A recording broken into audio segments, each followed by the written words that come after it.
Gentlemen, please listen, take a heed. This is democracy manifest, that's the creed. I've done nothing wrong, can you not see? What is the charge you've laid on me? This bloke right here, he's done me wrong. Got me on the penis, stood there strong. Why did you go and do this deed? Is there a reason I need to heed? Eating a meal, a succulent feast. This is my crime, oh what a beast. Why do you charge me for what I feel? Is it wrong to enjoy a Chinese meal? Ladies and gentlemen, for the first time in a long time, we have the Succulent Chinese podcast hosted by two individuals, one from New Jersey, the other from Parts unknown. Parts unknown. Parts unknown. Ladies and gentlemen, I from New Jersey is the one and only Will Bozarth. And I'm Brent Irwin, as you all may have fucking forgotten, considering that it's been almost 2 months since we've recorded.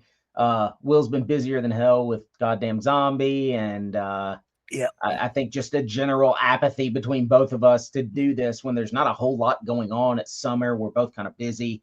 But yeah, we both decided to get together, and we needed to do a show based on the events of yesterday and such. So 9/11. Rather than go through fuck, it's 9/12, goddamn. Rather than go through a bunch of normal bullshit that we might otherwise go through before we get to various segments and such, we're just gonna get right into to Will and the Reaper, because this fucking week sucks. Not just weak. It's been a while. Uh-oh. Is he dead too? Reach out the team owner to upgrade the plan. What the fuck? Yeah, that's funny. It tried to get me to upgrade too when I started the podcast, so they must have changed that and made that a feature. So let me try to play it from my end. Is it going to be completely retarded and not do it? Oh, because you don't have it on the bottom. You do it from the bottom, don't you? No, I do. No, it from we're the leaving top. this in. Fuck all of this. We're not starting shit over. We're rusty as fuck, and that's just the way it's going to be. I do it from the media assets. Like it's All right. uploaded to there. It says we need to upgrade if I want to add more, but not to click it. So maybe since you have the plan, it might work.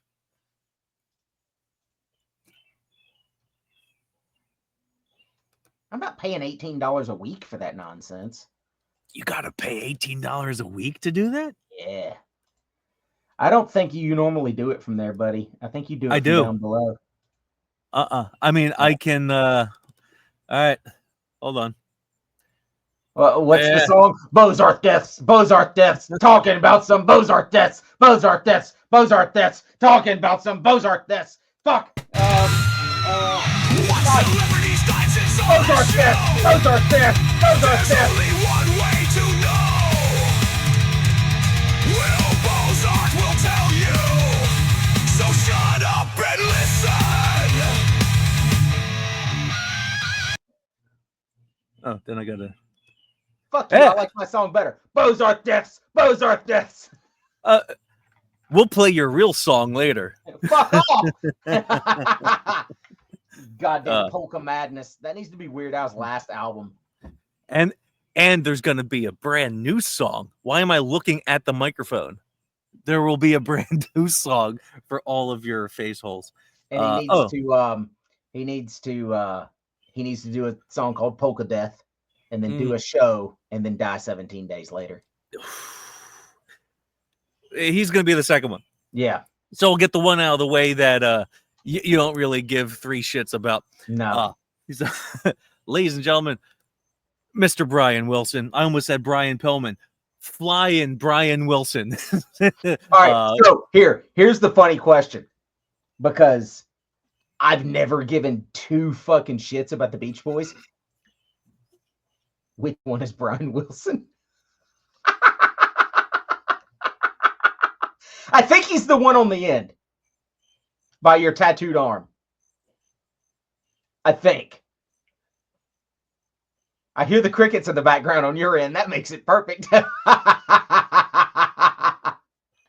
don't give a fuck about the Beach Boys. I never have. This guy. Yeah, that's what I said. The guy by your tattooed arm. Yeah.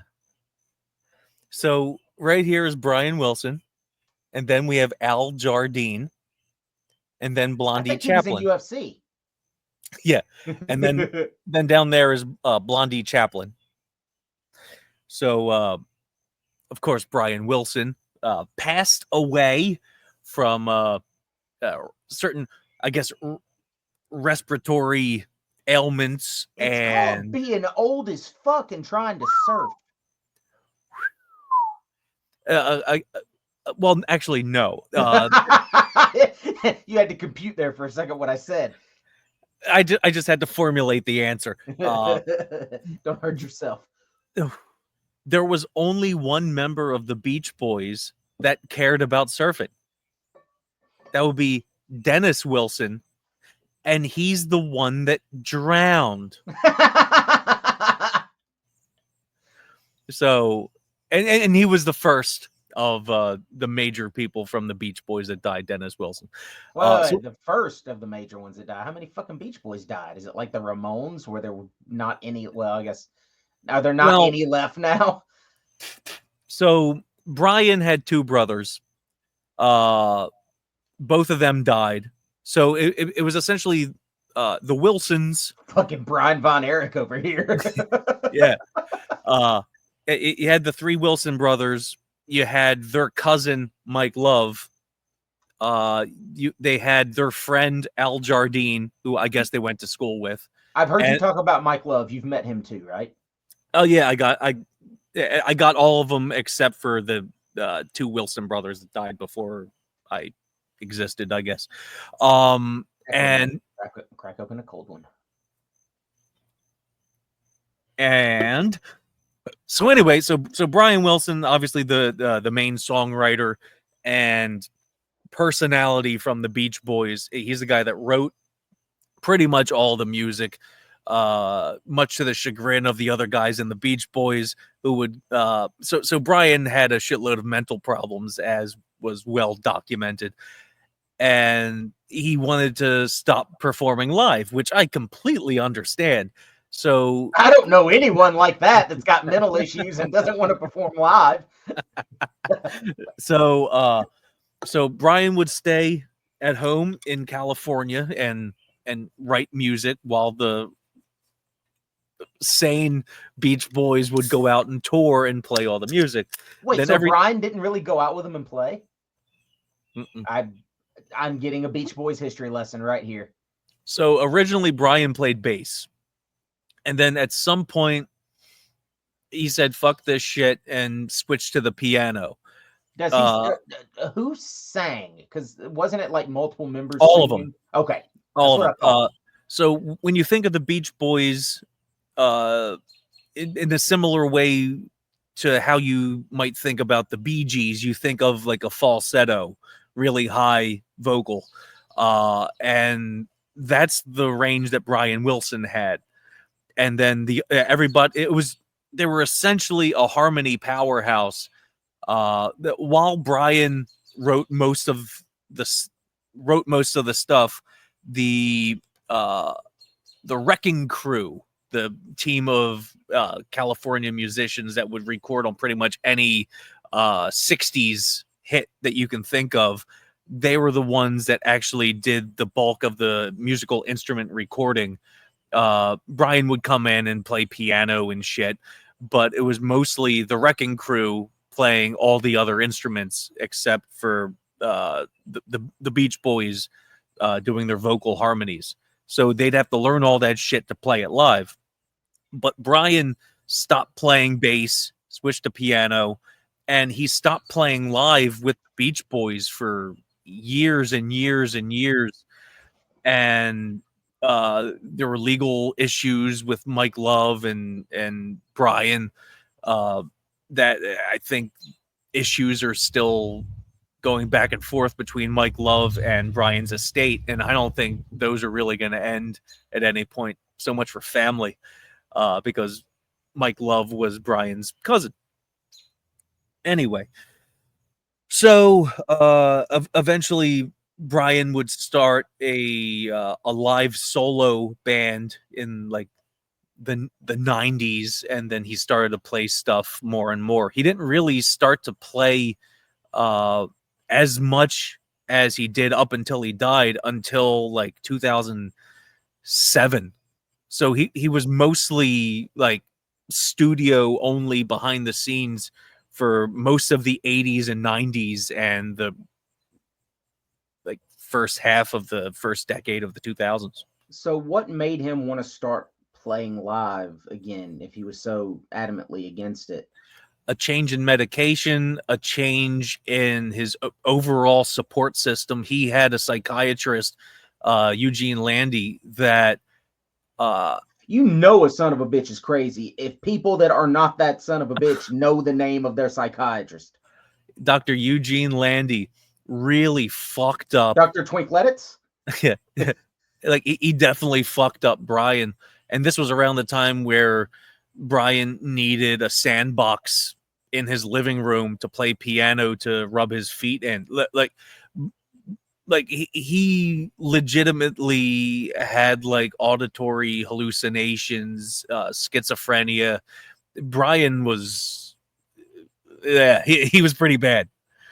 You should check out some documentaries on Brian just to see like how crazy it was that he even lived up to this point. All the drugs, the mental illnesses were crazy until he was able to. He met Melinda Ledbetter, who was his most recent wife. She died like a year before he did. If it wasn't for her stepping in and getting him better treatment, he probably would have died probably back in the 90s, and never would have played live How again. is that? Via suicide or Melinda? no? How do you think he would have died in the 90s? Either that or drugs. Okay. Yeah. So But when you say he was doing a lot of drugs and such, it wasn't stuff prescribed to him for his mental illnesses and stuff. He was just doing a bunch of fucking drugs recreationally. A lot of cocaine, a lot of LSD. Yeah, not really shit I that think you of will. both of those things when I think of the fucking Beach Boys. There was a lot of that in the Beach Boys. A lot. Have you ever tried to listen to pet sounds? No. Do it. No. No. It's not what you think it is. It's not. I think it's auditory hell. It's no, like you like Sleepy Time Gorilla Museum, you like Frank Zappa, you like weird shit. Like this isn't happy, like I'm sitting on the beach watching seagulls shit on each other music. It's not that at all. Okay. The first because track, that's what's always thrown me for a fucking loop when you are always talking about being a big fan of the Beach Boys and such. I was just like, that does not sound like the Will that I know at all. And I've known you for 2+ decades. Yeah. I'd like to think I know you pretty well. So I do really like that stuff. Like the fun and all that shit. Good songs, fine. Yeah, I love oldies, whatever. But it's nothing that you're freaking out about. Like no, it's just in the it's in your pop culture lexicon, which is vast. Like I grew up in a family that would like listen to doo-wop, listen to surf music. Beach Boys were always on. Kenny G, and I grew up listening to fucking Boston and all of that shit. I don't really listen to that now, but I have very nostalgic memories of listening to that stuff, so I get that. But like Pet Sounds and Surf's Up are two albums that you should really check out. Between the two, give me one. Pet Sounds.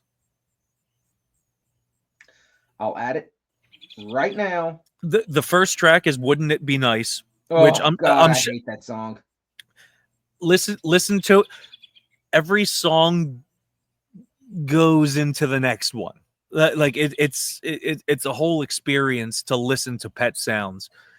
And I was never one of those hippie records man type people, but like you got to listen to all of Pet Sounds in order, because there are tracks where if you were to hear them on like shuffle, you'd be like, what the fuck is happening right now? But as a whole, all of it fits. And obviously it's one of the greatest songs ever written, God Only Knows, is smack in the middle of Pet Sounds. You'd know, wouldn't it be nice? For it's always on the radio. No, I know. and Wouldn't then it be nice? Yeah. yeah, Sloop Wouldn't John, it be nice? yeah, Yeah.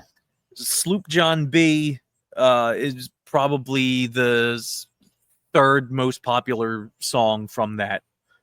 But everything else, Brian wrote every single note of that shit, and like it's a masterpiece.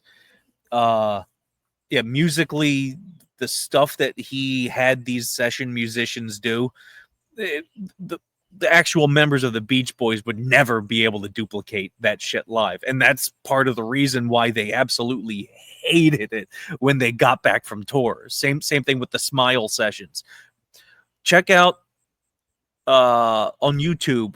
You can watch Brian Wilson's Smile from like 2008 or 9.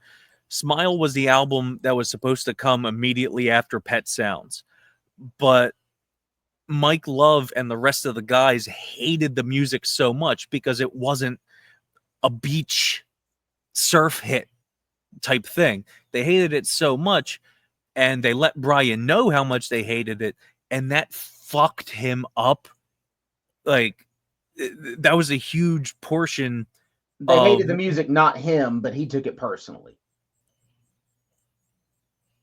Yeah, but from the place that Brian saw it, like that was the stuff that he felt it was his best work ever. He put himself into it, and the fact that they hated it so much that like destroyed him.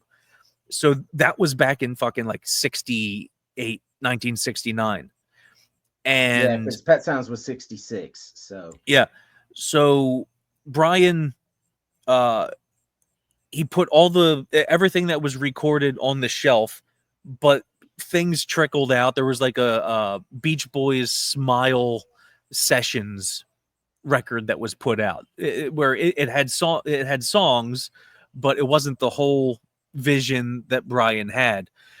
And it wasn't until like 2006, 2007, where Brian actually got to finish this whole thing, and he was scared to death of like revisiting his thoughts from back then, but he got the whole thing finished with Darian and all these other people, and that's what dragged him out to play live again, because his first performances back was this entire Smile thing that people had been hearing about since the 60s. Like, are we ever going to hear it? Are we ever going to see it? So had he literally not performed live in 40 fucking years, 30 years, whatever it is?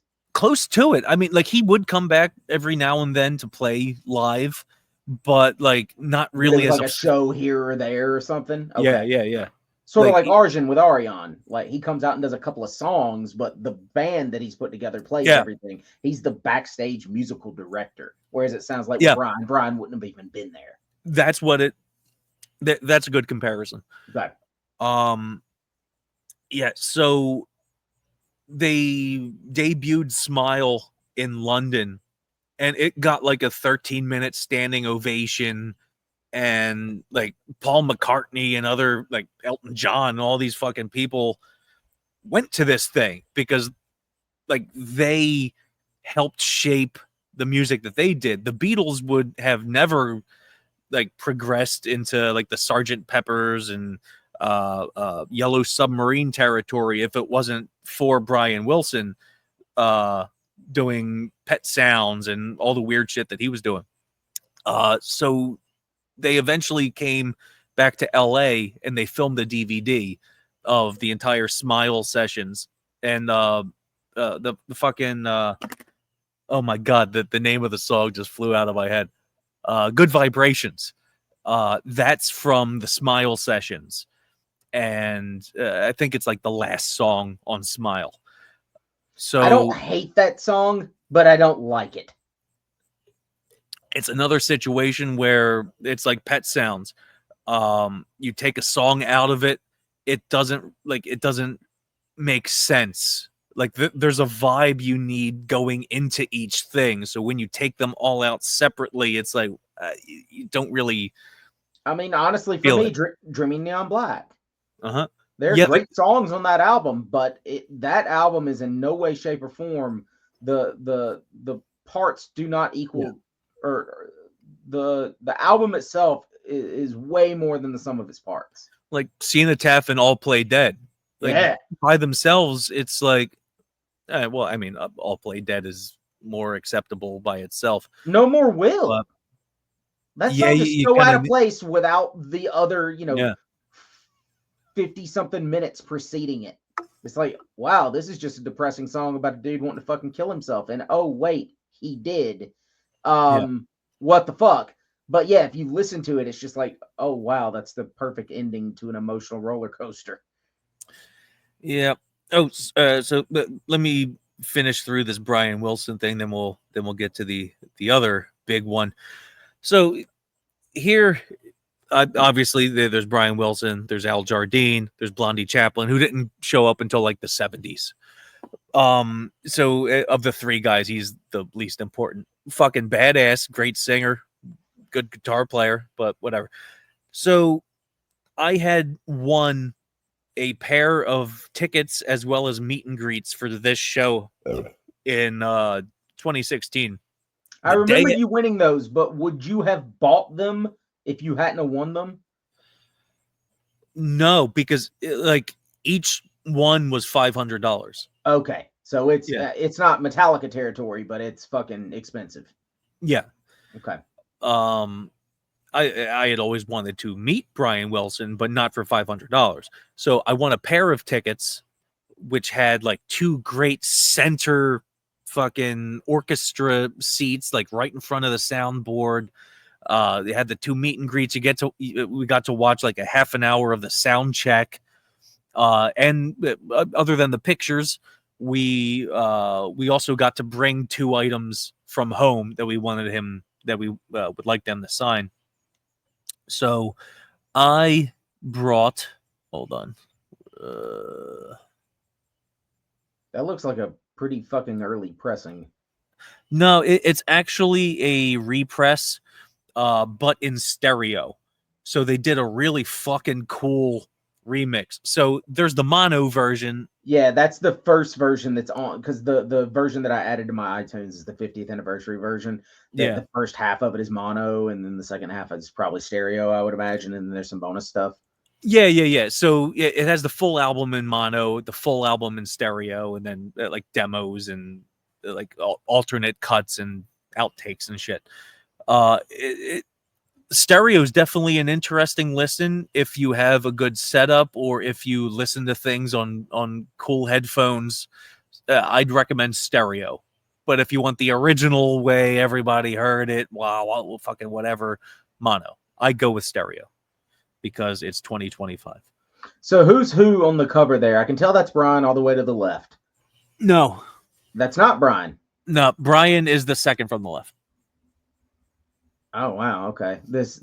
Looking at the picture that you took with them, the one on the left looks closer to what Brian looked like in that photo than the second one in. Yeah. But so I'm pretty bad with distinguishing which Wilson brother is which other than Brian. I would imagine the three Wilson brothers are the ones to the left. Yeah. Okay. So and then you have Mike Love, and his hair was thinning back in 68 or 66. The only reason you never see him without a baseball cap is because he's bald. And he's got a beard now, doesn't he? Yeah. He kind of reminds me of your dad. He kind of looks somewhat like your dad. Yeah. And then there's Al Jardine down at the end. So this is signed by Brian Wilson, Al Jardine, Bruce Johnston, who is not in the picture, and Mike Love. Did So- Johnston play on the album? Oh yeah, just like harmony vocals. Okay, so he wasn't. He was Don Irie, basically. Yeah. Okay. And I'm curious to see how this is going to go with the sun going down. I know I'm fading into oblivion. So I believe this record is not personalized. It has at that time the 4 remaining Beach Boys. The 4 that you could get. There's yeah. nobody left. And the one that mattered is the one that died. Yes. So I'd say that record is worth some money. Now, everybody there, is that the original members of the band? Did people come on? Okay, so everybody that's there was on the first album.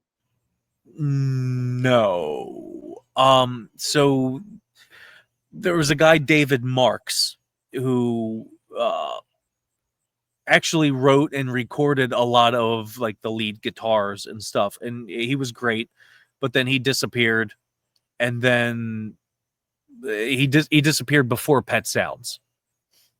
So he's kind of like the forgotten Beach Boy, which sucks because Bruce Johnston fucking sucks. Who took his place, or did the other people in the band just pick up his slack? Al Jardine replaced David Marks. Okay. If my memory is correct. So Al came in right before this record. If not, it was a couple years at least. Okay. So that's worth something. And then I got this the last time I saw Brian live.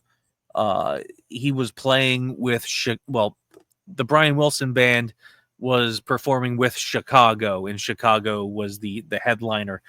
At this point in time, Brian wasn't really giving much of an effort. He was just kind of sitting there. Everybody else was singing for him. Whether or not he was actually playing the piano, I don't know. But I got this tour program signed by Brian from the merchandise table. It was like $30, which was a steal. Well, what's the other thing that you got signed? Or did you just get signed? Because you said you got 2 things, so I assume this was the second. Oh, it was they gave you God Only Knows sheet music. So I got him to sign that. And just looking at it now, this couldn't have been the second thing you got signed because this is 2022. Whereas correct, the other thing was what, 2017, 2018? 2016. Okay. Yeah. So that ends it for Brian Wilson. And now we kind of knew it would eventually happen, considering how quickly his health was deteriorating and all of that stuff. But Mr. Ozzy Osbourne had to go and not to steal a joke from a guy on Twitter, but I read some guys say Ozzy Osbourne, more like Ozzy Oz died. Oh, he's like what was the name of the fucking Poochie, the dog on The Simpsons? He had to go back to his planet. Yep. So Ozzy died. So it sucks. And I told you. You found out from me. You messaged me at the same time as somebody else. I don't remember who else did you find out died from me. It wasn't Norm. I was thinking yesterday, I was like, it was Norm, but no, Steven or somebody told you about Norm. No, Jason Pollock told me about That's Norm. right. Okay, yeah. But I told you about somebody else. It wasn't recently. I mean, was it Worrell? But I found out about Worrell and Blabbermouth. So it had already, it had already been known. Like, I didn't get a text from Jim or anything like that. Like, I found out publicly like everybody else did. Right. So I don't remember who it was, but yeah, I'm sitting there at work yesterday and who was it?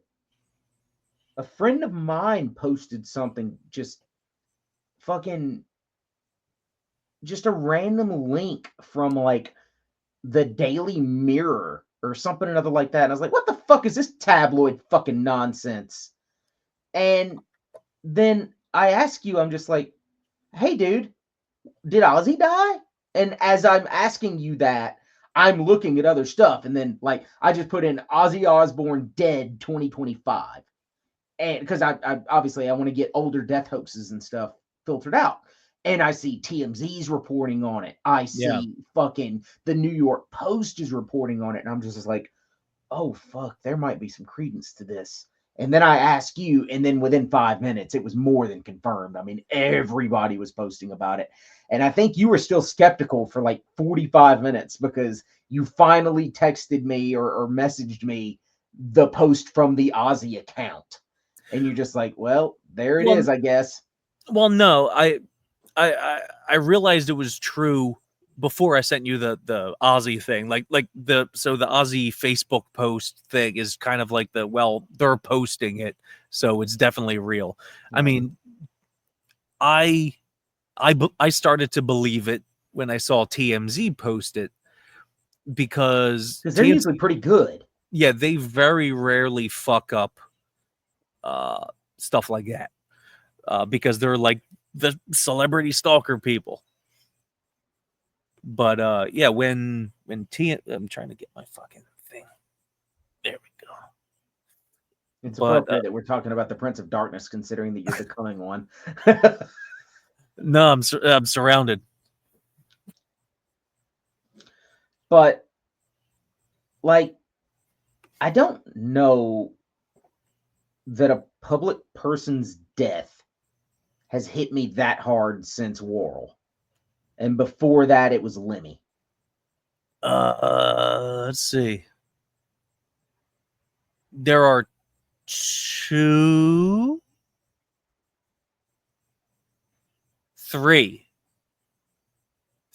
that really fucked me up. George Carlin. Yep. Yeah, Carlin was the first one. Robin Williams. Yep. The Robin Williams one fucked me up. And see, the thing is, like, I don't really count Worrell because it wasn't like, oh, a celebrity died. Well, like that's somebody I knew. Yeah. So like, even though he was a celebrity, I don't really file that because then I could say David Gold, but like it's not the same. But I know the one that fucked you up the most, at least my perception of it, was Norm. Oh yeah, that broke you. See, the difference between it's weird.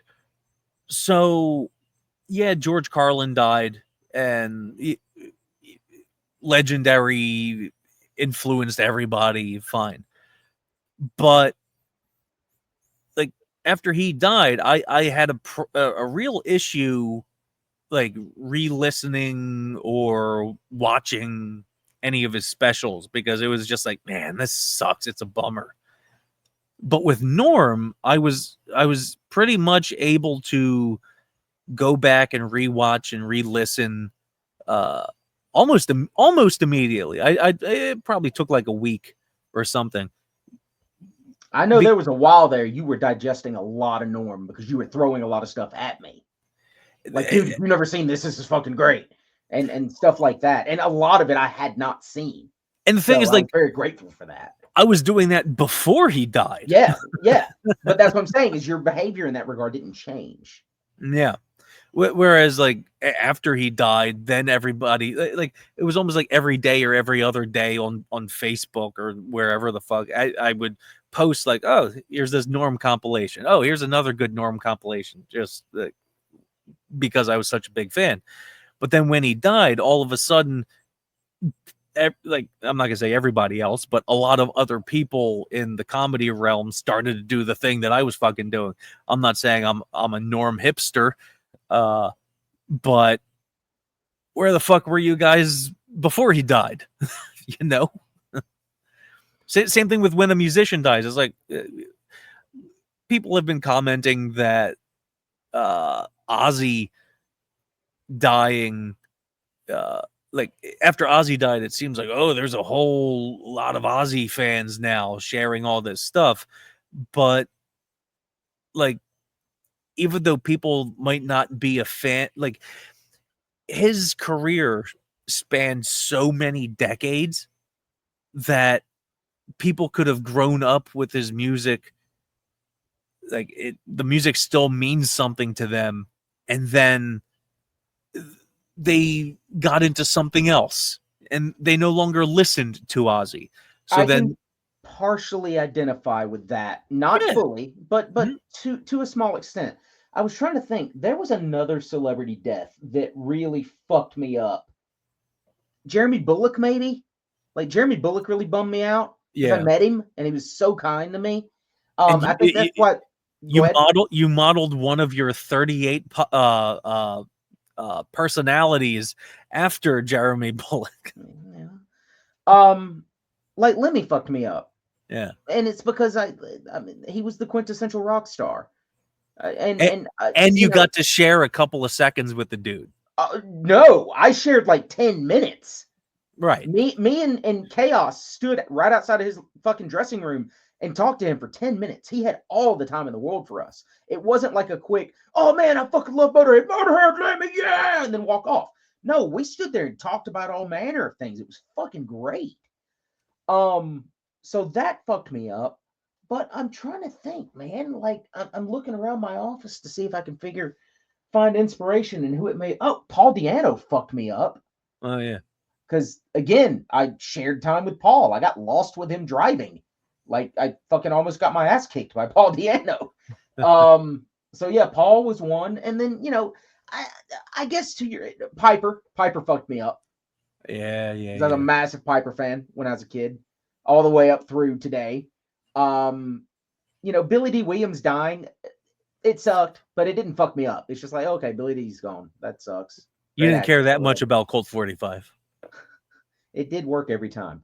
Um, but no, I get where you're coming with Worrell because we were friends with him, Yeah. and it was like friend first, celebrity second. Like it's not like every time I get curious and I go in like a Nevermore fan group or whatever on Facebook just to see like what the fuck people are doing. It's a bunch of It fucking goth girls acting like they dated him. And it's like, yeah. were you alive when Nevermore released their well, yeah, they were. But were you listening to Nevermore or were you Were they 6? cognizant? Yeah. Like I didn't know a 6-year-old liked Obsidian Conspiracy. Good for fucking you. Yeah. But like the Ozzy thing, I mean, I've got a bunch of patch vests. I've got 2 Hawaiians, I've got a blue denim, a black denim. None of them have any Ozzy patches on them. I don't think I have any Sabbath patches on them. I may have a Sabotage patch on one, which happens to be my favorite Sabbath album. Do you I have a don't have any. Dio? No, I don't have any Dio patches either. And I fucking loved Dio. I loved Black Sabbath with Dio. I fucking loved Ozzy. I love Black Sabbath with Ozzy. I've But always been hypercritical of Ozzy. Always. well, I mean, you and I, what, fucking 4 months ago, 3 Yeah. months ago, whatever it was, had a fucking debate on here about if Ozzy had 2 albums worth of material from his solo project that was good. And we ultimately said yes, but it was a bit of a stretch. Yeah. But like just going through and listening to all of these people, like I got a bunch of friends that are guitarists. You're a guitarist. Just people talking about how Zach or Randy or Jake or whoever like really fucking influenced their playing through songs that honestly I don't fucking remember because they weren't standout songs on those albums. But like my buddy Jan yesterday was playing a song from Bark at the Moon, I think. And it was a song called like Never or something like that. And I don't remember that song at all. He was playing the riff. I don't remember it. But Bark at the Moon, I know intimately from just being a fan of Ozzy to fucking playing it on Guitar Hero and everything else. Like, whereas, my cup runneth over with Satan and Judas Priest and Nevermore and stuff like that. Like Ozzy was and Sabbath, they were the glass that made the cup. You know, it's like we're from a ahead. different era where where the metal music that's available to us, you got the Sabbath, you got the Ozzy, but we also have the Morbid Angel, we have the Nevermore, we have Sleepy Time Gorilla Museum. This isn't a 12-year-old that is hanging out with his brother in 1970 and they go get this weird looking album that's got a woman standing in front of a house and they drop the needle to it and the Devil's Riff starts after a storm. Like, I cannot imagine. Yeah. Well, no, I take that back. I kind of can imagine.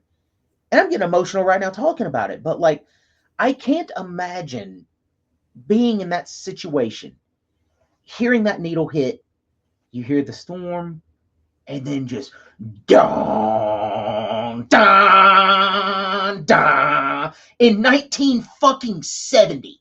Yeah. It's like, what the fuck is this? And I'm That sitting didn't there exist. going, right. I'm sitting there going, I can't imagine this. Like, how would that feel? But I can imagine it because when I got into metal, I didn't know metal. I knew AC/DC and Metallica and like Symphony of fucking Destruction.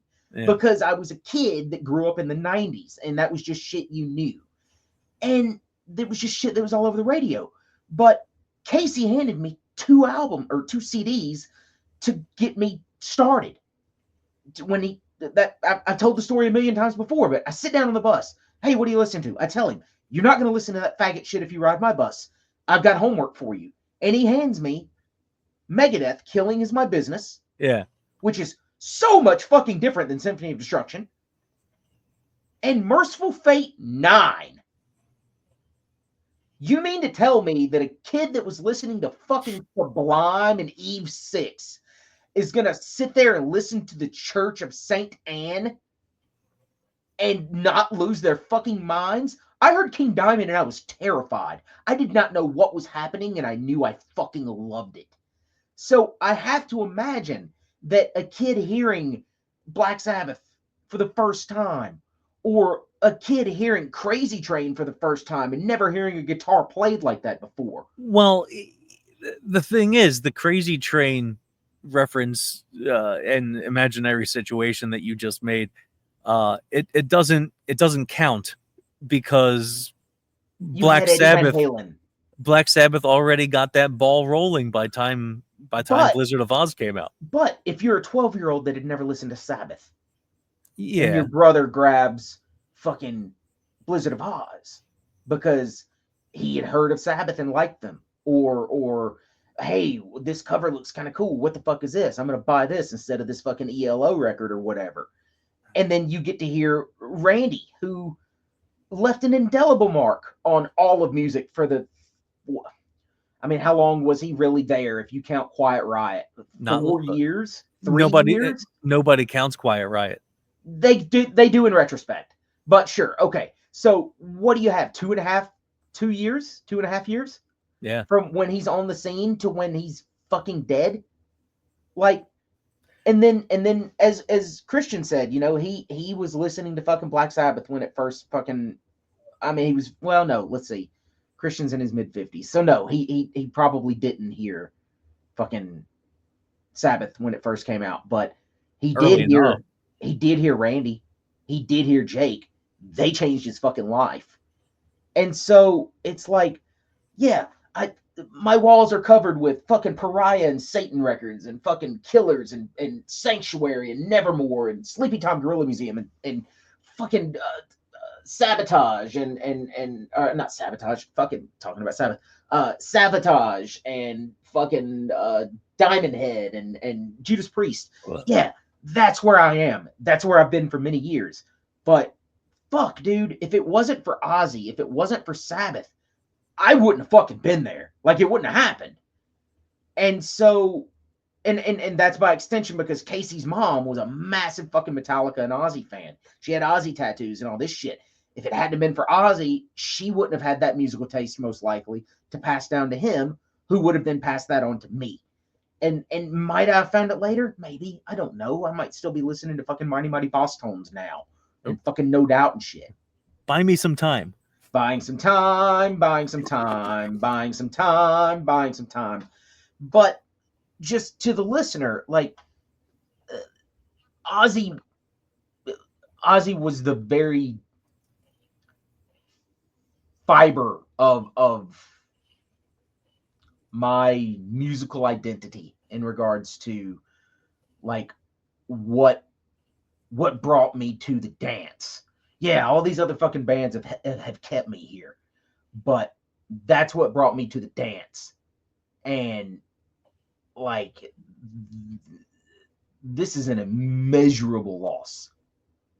You know, I'll wait for Will to put his headphones back on to make this next point, but, you know, I've said for years, ever since Lemmy died, that he was the greatest rock star to ever live. He was the most pure rock star to ever live. In case you're wondering what happened, I just peed over there. That's fine. I'll bring it back a little bit because I was starting to make a point. I said when Lemmy died that he's the greatest rock star to ever live. That no one's close. The greatest rock star to ever live. He lived life 100% on his terms. The way his book ended. Yeah. Like his life. Like, yeah. He closes the autobiography. He's fucking on stage doing the best he fucking can in Germany on December 11th, 2015, doing everything he can and has to cut the set short. Like, he is literally killing himself on that stage. And you know that to the crowd. You know that bummed him out that when he had to announce that. Probably the worst day of his life. And he's on stage and you can see it. Like, if you've ever watched the video, he's almost teary-eyed and his voice cracks a little bit. And he goes, "I'm sorry, everyone." And I'm paraphrasing because I don't remember exactly the word that he said, but he said, "I'm sorry, everyone. We will return and make this up to you. I just can't do this tonight." And walks off stage. And that's the last words he ever said. Not in public, but on a stage. Because his birthday party was 2 days later or something or another like that they had at the Rainbow every year and everybody was there. You know, a video popped up on my Facebook. I'm gonna have to do more research on it. I have to re-find it, but it's a video of Lemmy somewhere. The title is Lemmy signing autographs days before he died. Like, you know how clickbait thing is, like that could be months beforehand, but like physically, like he wasn't Lemmy anymore. But he was still signing. He gets off stage. His birthday, I think his birthday party was the next day, I think, which would have been fucking awful to have to fly back to LA from Germany to have your birthday party. When you're not feeling well. So it may have been 2 days later, but his son said earlier that it was the next day. I question that, but I'll defer to his son. Maybe time zones. Yeah, but so he has his birthday party, which they had every year at the Rainbow. And then his birthday was Christmas Eve. And I can't recall if he got diagnosed on the 23rd or on his birthday. I want to say it was the 23rd because I would imagine most doctors' offices are not open. I mean, I imagine Lemmy would be able to have some kind of maybe, but if he didn't know what was going on and he just, hey, I don't feel hot, I'm going to go see my doctor, you know, that's one thing, but I don't know. So that he gets diagnosed and he's dead 4 to 5 days later, depending on the day that it was that he got diagnosed. He was dead on the 28th. So something I figured out yesterday, and I wasn't the only person to figure it out. Someone had posted it over to the Motorhead page, and then someone else picked up on it and said it as well. But I may have been the first person to put it out there. If not, I was certainly one of the first that figured out that Ozzy played his final show, died 17 days later. Lemmy, who Ozzy was Lemmy's best friend in this world, played his final show dead 17 days later. So Lemmy died on December 28th, 2015. Yep. He was diagnosed 2 days before that. So December 26th. Okay, so the day after Christmas. I thought it was the day. Okay. Yeah. Okay. God, I thought it was 4 or 5 days. I didn't realize it was 2. But yeah, the doctor gave him 2 to 6 months. It was 2 days. Yeah. Well, that happened to a friend of mine, unfortunately.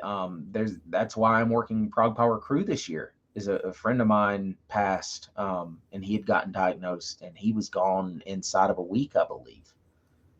Very unfortunate. Shout out to Jim Williamson, fucking good dude. Mike got to go to his funeral. Oh, did he? Because he lived not far from here. Good. I always had a lot of fucking time for Jim. I've known Jim for many years. He was a very good guy, and his wife is awesome too, Ada. But I guess I'll keep my cell phone screen active because other this looks like you're filming an episode of Are You Afraid of the Dark? I see dead people. Well, we are talking about a couple. But so at the time, you know, I kind of said that I thought Lemmy was the quintessential rock star. He lived on his terms. He died on his terms. But honestly, I may have to amend that. I think Ozzy is the quintessential rock star. I really do. I mean, his impact on the genre absolutely supersedes Lemmy's. As much as I hate saying that, I mean, I'm probably a bigger Motorhead fan than I am Ozzy fan, but I'm a bigger Black Sabbath fan than I am Motorhead fan. So, but you still have to consider that, yeah, bands were influenced by Lemmy. Yeah. But then you got to go, Lemmy was influenced by... So the Beatles and Lemmy was directly influenced. No, Lemmy was directly influenced by the Beatles and Little Richard. It didn't really have much to do with Sabbath. No, it didn't. I mean, to a small degree, but fucking the Beatles and Little Richard were Lemmy's direct influences. And there's a part in his book where he's talking about and the Stones. He fucking loved the Stones. But there's a part in his book where he was talking about the Stones kind of played tough guys, you know, but they were all a bunch of fucking nerds from London. They were posh rich kids from London who, upper middle class, put their band together, went out and basically played a part. He was like, the Beatles were the exact opposite. He go, the Beatles were legitimate tough guys that were playing the part of being the soft ladies guys that all the fucking girls were screaming about. He said that there was a show that he was at in like fucking Liverpool or wherever the fuck they were, some club show before the Beatles blew up. Like I don't even think they're doing the suits and everything yet. Like I think they're just up there performing. Maybe they were doing the suits by now, but somebody out in the crowd had a problem with John Lennon and kept calling him a faggot. John put down his guitar, jumped into the fucking crowd and beat the shit out of this guy, got back on stage and said, I'm John Lennon and we're the fucking Beatles. And they went back into it. Sounds like a faggot to me. Apparently, like, because Lemmy said that Ringo was from somewhere that he akin to like 1970s the Bronx. Like they were all tough guys. Like they didn't fuck around. But they didn't have that aura about them. You know, you either saw them as like the prim and proper fucking wearing suits trying to impress the chicks, or later on fucking geeked out of their goddamn minds on acid and shit wearing their stupid Sgt. Pepper uniforms. We're the Beatles, Dewey Cox. The Beatles. The Beatles? The Beatles. The Beatles? But so the more I think about it, Ozzy was certainly a bigger rock star than Lemmy. Like, there's no question about that. But I was thinking about it at work yesterday and today. Ozzy's the biggest rock star that's ever lived. Tell me one who's bigger. Elvis.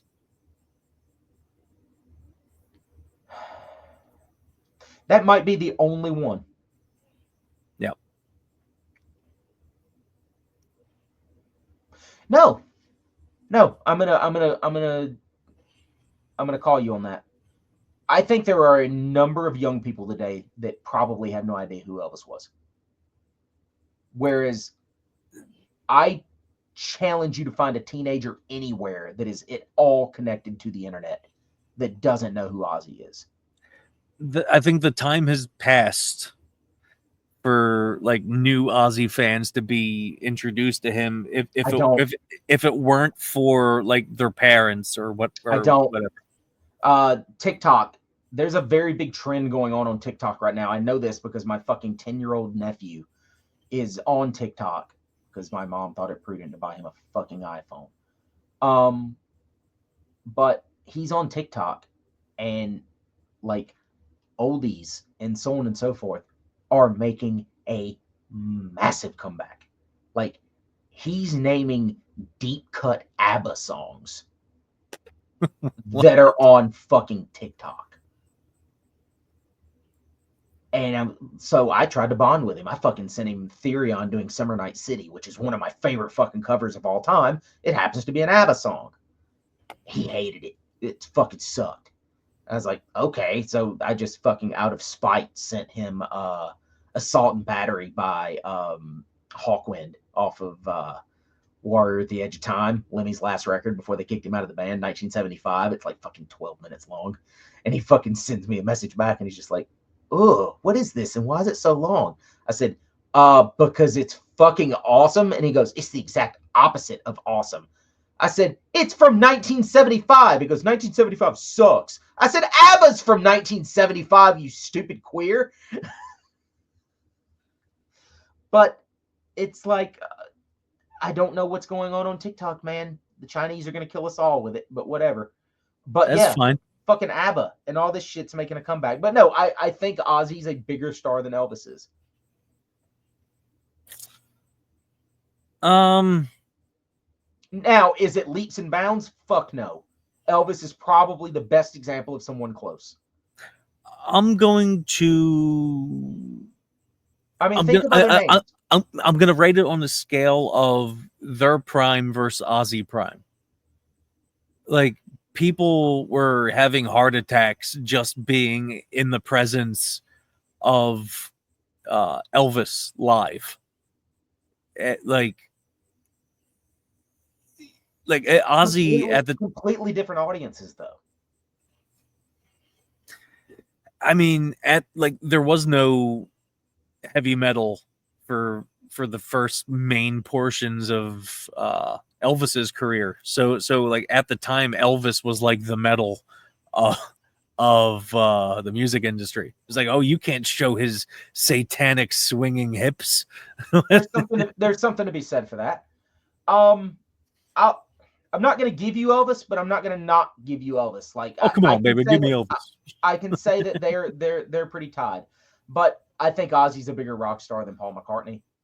I think more people, if you were to say, do you know who Paul McCartney is? I don't know. I've heard of him. Maybe he's a musician. Hey, do you know who Ozzy is? Yeah. I heard that song at the stadium play on the speakers, or I seen episodes of the Osbournes, or hey, is he the guy that bit the head off of the bat? Or hey, I saw him in a commercial one time, or hey, I saw him in Little Nicky. Exactly.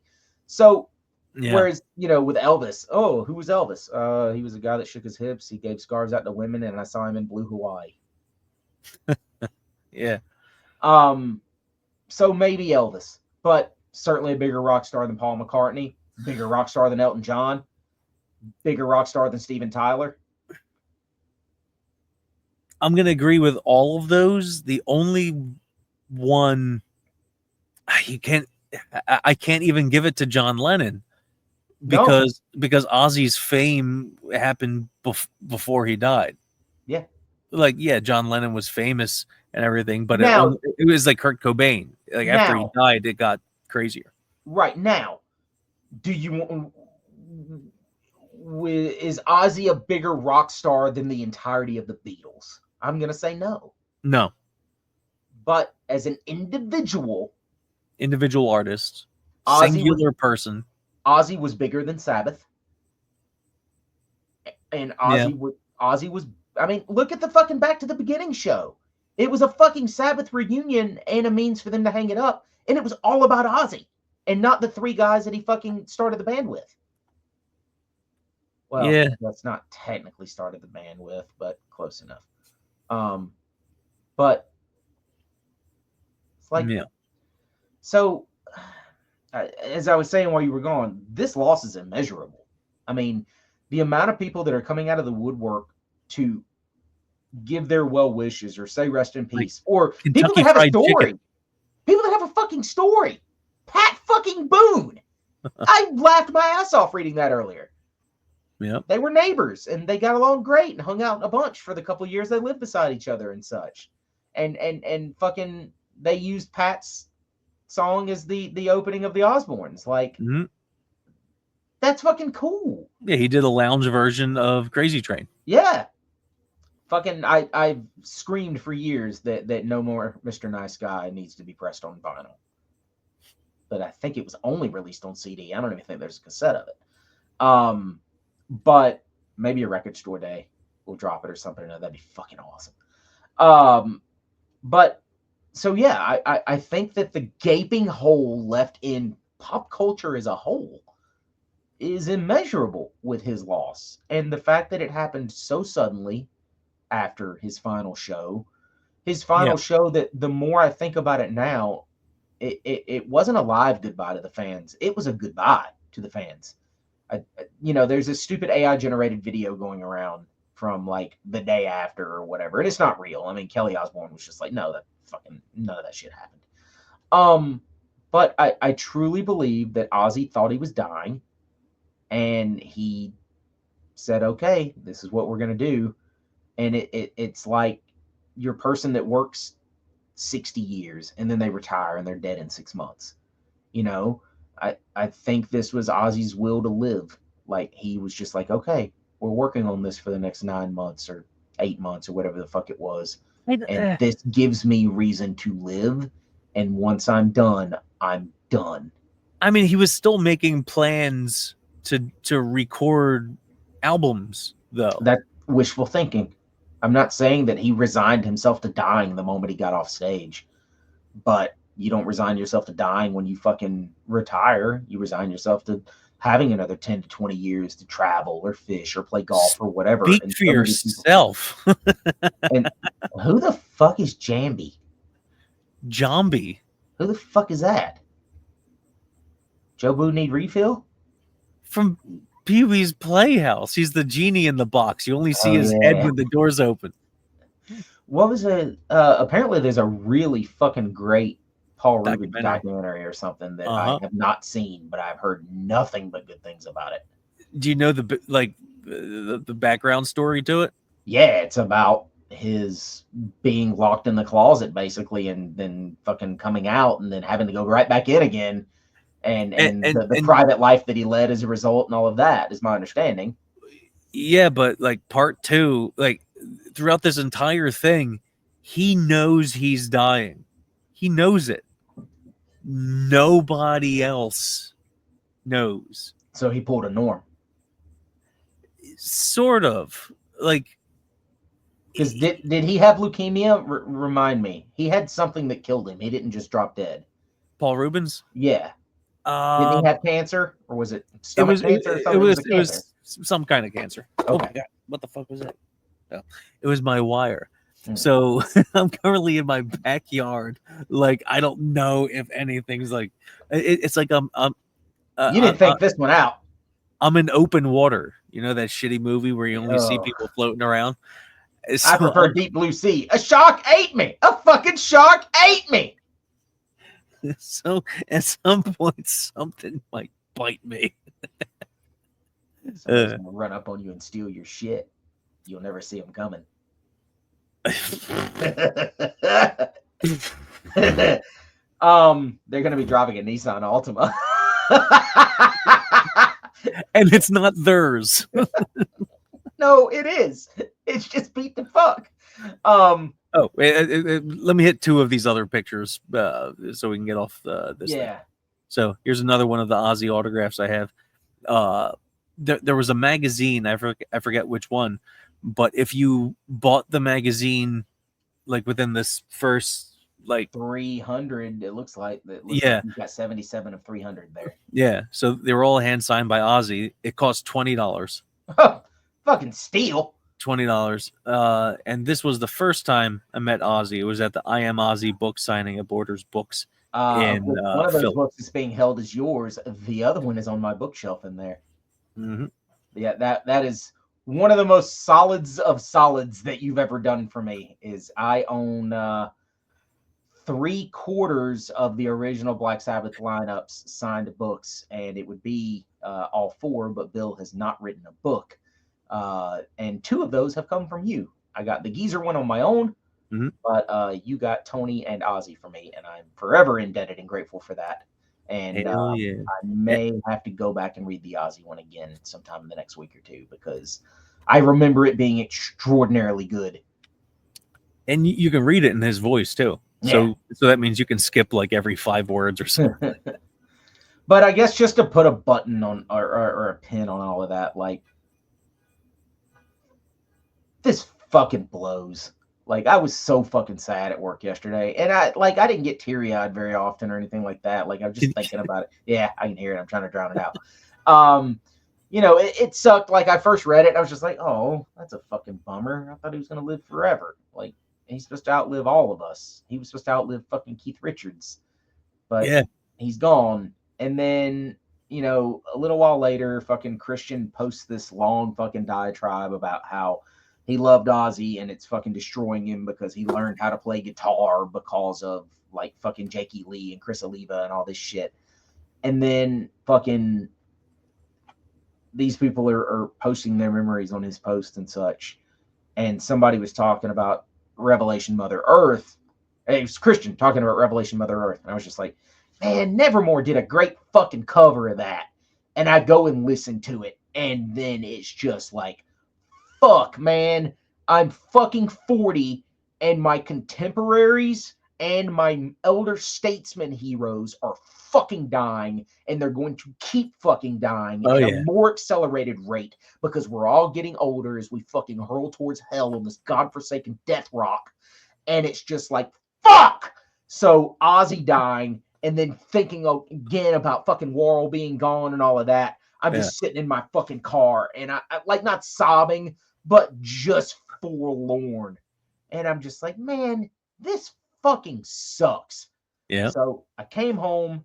I fucking put on Sabotage, which is my favorite Sabbath album. And I say it is, and it changes. The first one's fucking amazing. Master Reality's fucking amazing. Volume 4 is fucking great. Sabbath Bloody Sabbath is fucking great. Fucking Paranoid's fucking great.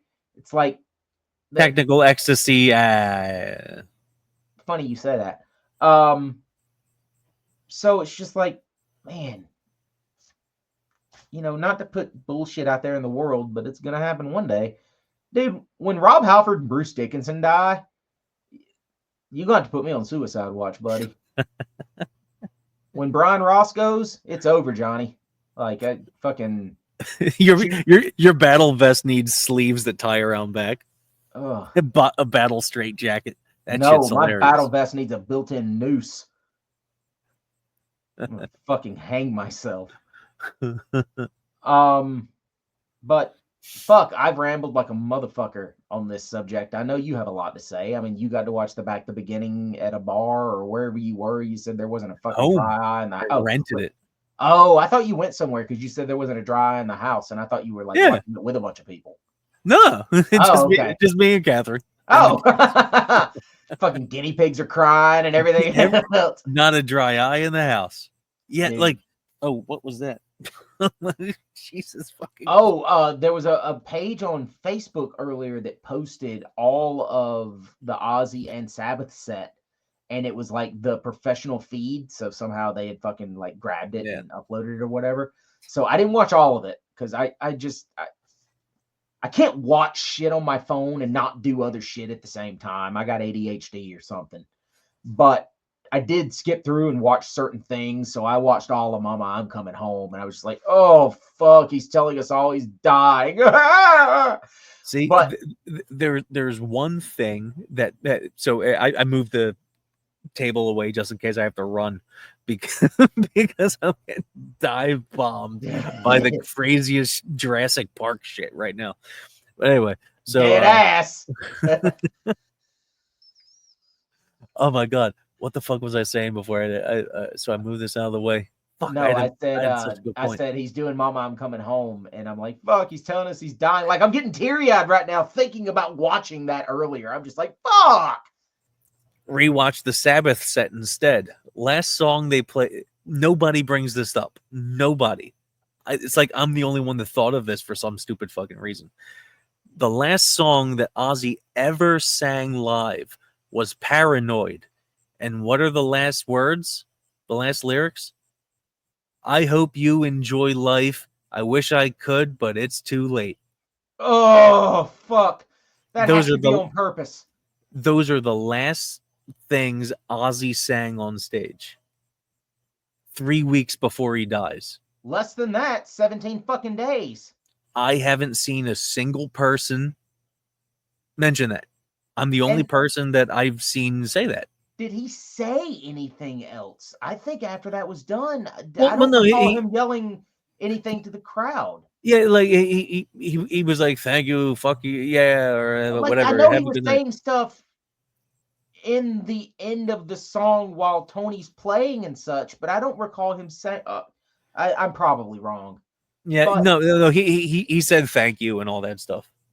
But like, yeah, I did watch a good bit of the Sabbath. I kind of skipped through a little bit just because I kind of wanted to see, Yeah. you know.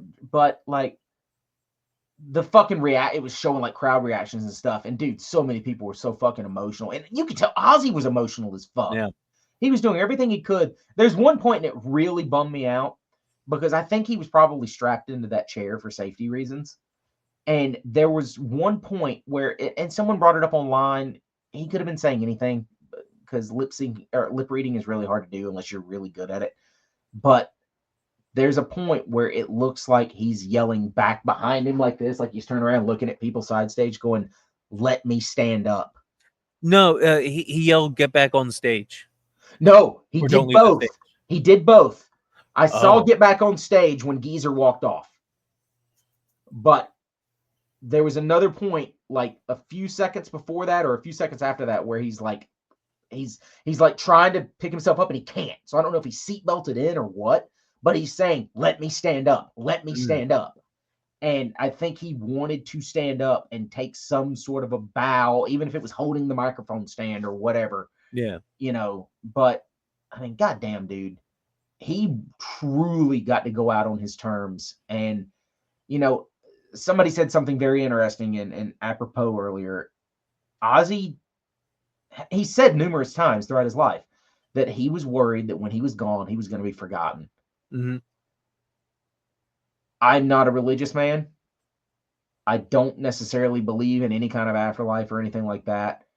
But in this moment in time, I desperately hope that there is one so that he can look down or up or wherever the fuck he is for whatever the afterlife may be and go, fuck, they didn't forget me and they never will. Because, Jesus, dude, like just the sheer outpouring of people over the last day has been massive. Judas Priest shared a video earlier. Yeah. Of, it was either them last night or them tonight. Can't no, it had. Well, no, I guess it could have been a night because they're in Europe. So when I saw it at like fucking 5:30, it could have been, you know, whatever. But they always do War Pigs. First song of the set is War Pigs being played over the PA. And somebody's standing side stage with a camera watching the crowd. And the lyrics are being screamed by everybody in attendance. Nice. It was fucking eerie. Like, usually there's a crowd sing along. I've seen Priest enough times, you know, there's, I'd say a quarter of the audience, maybe half of the audience is saying the lyrics, not singing them, saying them. Tonight, they're just, or last night or whenever it was, just generals gathered in the Masses, like loud.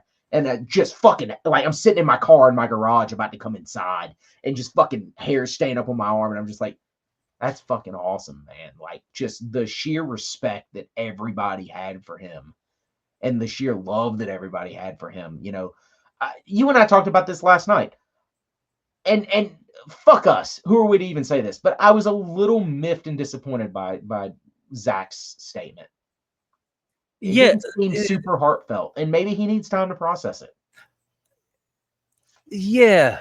Like his posts never really make much sense to begin with. I was expecting more. Yeah. I was waiting all day because I figured, other than the family, Zach's was going to be the one, because nobody knew who Zach was before Ozzy. Zach owes his entire career to Ozzy. And I'm trying to remember. So Zach dedicated an album to his dad that was born in 1919. So he made the album 1919 Eternal in like 2000.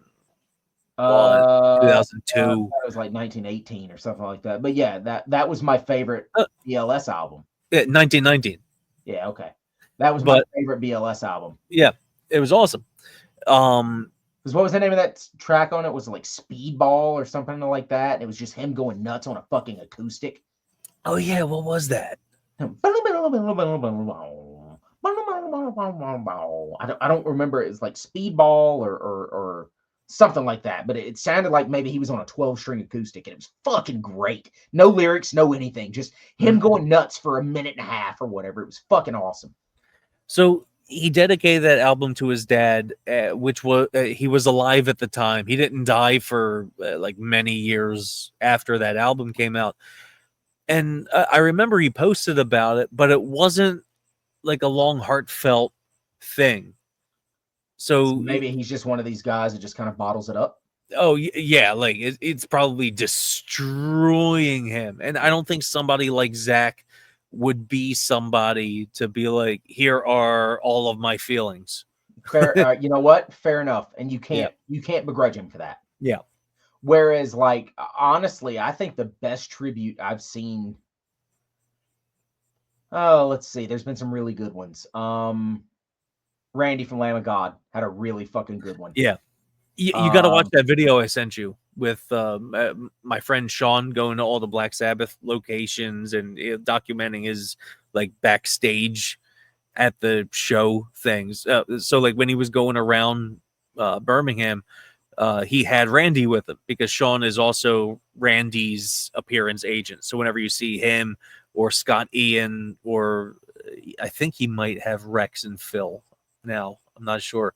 But whenever you see them at an appearance, it's through Sean. So since he's friends with like everybody, he was just hanging out with Randy in the whole, like throughout the whole video. Joe Manganiello, whatever the fuck his name is. You know who I'm talking about? Actor. Oh, yeah.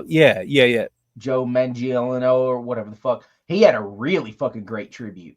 They went through hell to get to that show.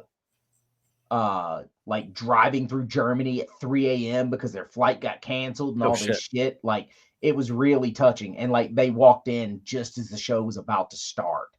And he got to have some words with Ozzy and stuff afterwards. But I was like, all right, that was a pretty fucking cool tribute. Metallica's was short and sweet, but I mean, Metallica's paid him so much homage over the years. It's like with Lemmy. Although the one with Lemmy, that one was pretty deep, because I think that one came from Lars and James directly. Like they really fucking.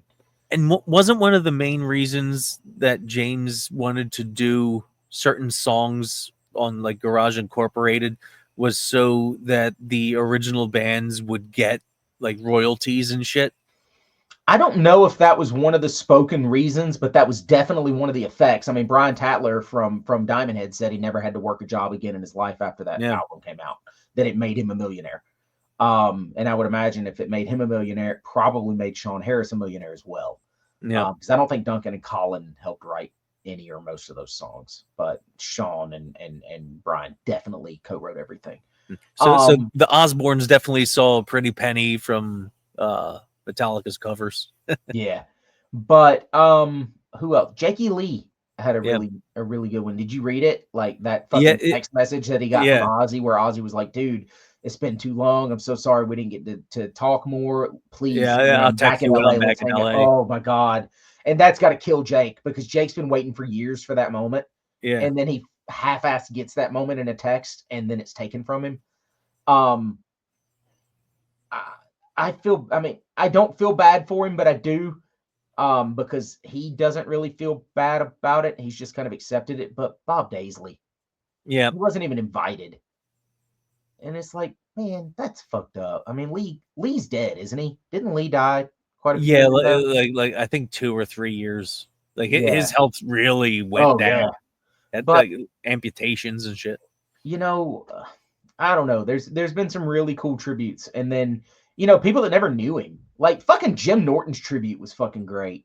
Yeah. Well, he knew him though. Yeah, no, he knew him very well.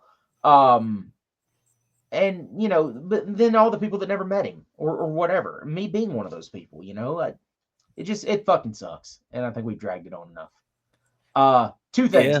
This fucking shirt rules. Fucking Creeperama made them. It's a fucking tie-dye Big Trouble in Little China shirt.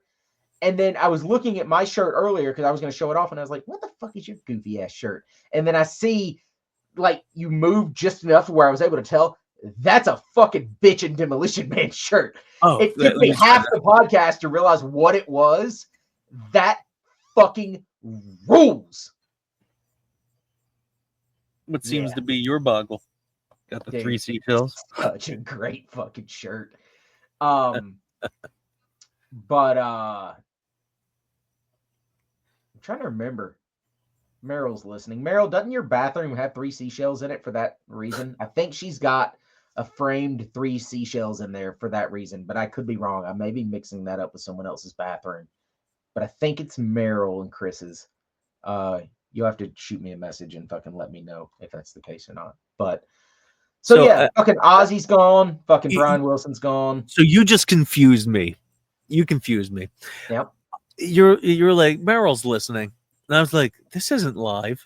So I looked up, it says recording, but it's not live. So you're talking, No, I'm like, not, yeah, this isn't live.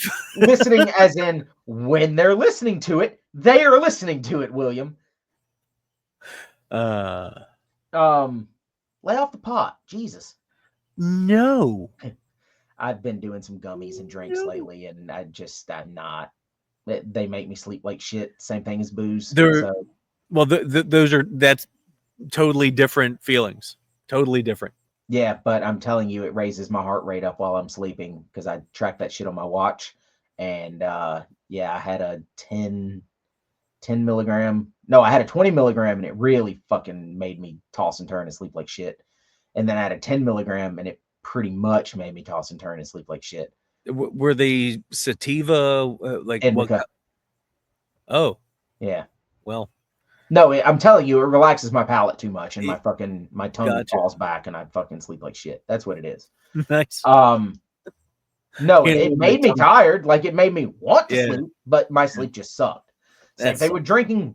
I fucking get tired as fuck drinking, and then you're just like, oh, I'm fucking tired. I know several people that they say they fucking drink and sleep like a baby. I'm not one of them. So that's out too. I enjoy it for the most part. It's better than drinking and sleeping with a baby. Is it? But yeah, so what else did you have to go over? Because I see a couple other pictures at the bottom. Fucking. Oh, well, the second thing is the new video. Oh yeah. Fuck it, do it, and then we'll get to mine and we'll get out of here. Because that's fucking funny. I forgot about that video because you sent it to me earlier, and I was fucking chuckling like hell. All right, hold on. Oh yeah, wait. Enjoy the new segment, people. It's a fucking turd, Will's a fucking nerd, who flies everywhere like a fucking bird. He collects autographs and takes a lot of photos. I bet these celebrities wish he'd eat a fucking dildo. Let's see which nobody has, but piece of shit will met now. Let's see which Nobody has been piece of shit. Well, met now. You added stuff to it. No, that was it. Dude, I swear to God, I must have looked up for 2 seconds earlier that I did not see the Harry Dean Stanton part. Yeah, he's only on there for like 1 or 2 seconds. Yeah, for those of you that don't know, Will was in a fucking ESPN commercial with Harry Dean Stanton like fucking 30 years ago. Huh? 2 dozen ESPN commercials that dozen? I thought you were in like 2. Ran for the entire 96-97 NFL season. And you were on billboards. No, I was going to be on billboards. Oh, that's right. Yeah. Yeah. And did you have an appearance agent when you were a kid? Like, did you have an agent or was it just done with your parents? Sam's Kids. SAM. I forget their names. Did he like come pick you up in a free candy van or something or another? Is No. You could tell us on the podcast? No, it was 3 women. I think it was like Sherry, somebody with an A, somebody with an M, and that's apostrophe S, kids. So it was like exclusively a kids acting agency. 2 dozen. Sorry to correct you. But 2 dozen ESPN commercials as well as these. My podcast co-host's dad was Harry Dean Stanton. Fuck you. As well as the September 2nd, 1996 issue of Sports Illustrated with the Green Bay Packers on the cover. Please tell me you have several copies of that. Oh yeah, of course I do. Every so often I go on eBay and I find somebody selling it. They go for like $5-6 a piece. How many copies do you have? I think I have 3. I want one. If you've got one that's like not sentimental to you, like it hasn't been signed or anything like that, because I don't know what you have signed by him. I know you met him later on. Well, no, I should have sent something from the commercials to have him sign, but I didn't. When you met him later on, did you bring it up? Didn't meet him. I could have swore I've seen a picture of you with him as you were older. Is that not the case? Not the case. I thought he did some con or something. And you met him. No, okay. he never did cons. The only time I met him was that weekend in Connecticut. Did you ever correspond with him through mail or anything? Like ever send him anything? Yeah, in like 2009 or 2010, I sent him a letter telling me who I was. It was 2009. My name, like how we worked together, blah blah blah. This was when I was like about to go into the Navy. Yeah. So I knew that was 2009. Well, I got shipped to the naval station March 2010. God, I thought that was like 2015, 2014. When 2000. That's around the time you wrote Borgnine. Did you write him or meet him? I can't remember, but he had some very kind words for you. I wrote a letter to him. I sent him my DVD insert for From Here to Eternity, and yeah. So like that's my favorite, one of my favorite war movies. It's like Saving Private Ryan, From Here to Eternity. Okay, and so Borgnine's job in the Navy was as a gunner's mate. So like they were obviously the person that would be assisting the person shooting, gunner's mate, GM. And that's what my job was going to be. Right, because they weren't going to put you in charge of the gun. Right. So since he was turning on some Nissan Altimas. Yeah, I'm almost done. So since he was in the Navy as a gunner's mate, and I was supposed to be, I asked him, like, do you have any advice or whatever, and blah blah blah. So he signed all this shit, sent another 8x10 back, wrote a little letter back to me. Same thing with Harry Dean Stanton. He was also in the Navy, and I had asked him if he had any advice, which he wrote a little letter back and sent back everything that I sent to him, and like an extra photo and all this stuff. But yeah, those are the only instances where I had anything to say to Harry Dean Stanton. I wish I had another chance to meet him. There was a festival. There's a Harry Dean Stanton movie festival in like Kentucky or Tennessee or wherever the fuck. And one year they did have him attend finally. and I was planning on going, but just couldn't swing it. Like I didn't feel like driving 16, 17 hours. But yep. So the video, what's the other photo that you have down there then? I presume that it has Oh, something to do with this. yeah. So I'd met some people since the last show or whatever, but since we're starting this new segment, the only one that I met recently that's really worth talking about is Mr. Patrick Walker from that legendary 90s doom metal band Warning from the UK. And after Warning disbanded, he started 40 Watt Sun, which is like a really slow, downtrodden, like it's not really metal, it's just like severely depressed rock. That's the best way I could describe 40 Watt Sun. Like some of the heaviness from Warning does spill over into the heaviness from Warning does spill over into 40 Watt Sun, but not as often. But I got to see Patrick Walker do like he's on the nationwide acoustic tour, so it's just him doing acoustic versions of the 40 Watt Sun songs, which was just amazing. So before the show, he was at his merchandise table, which was great because usually I'd have to wait like an hour after the show try to get some records signed.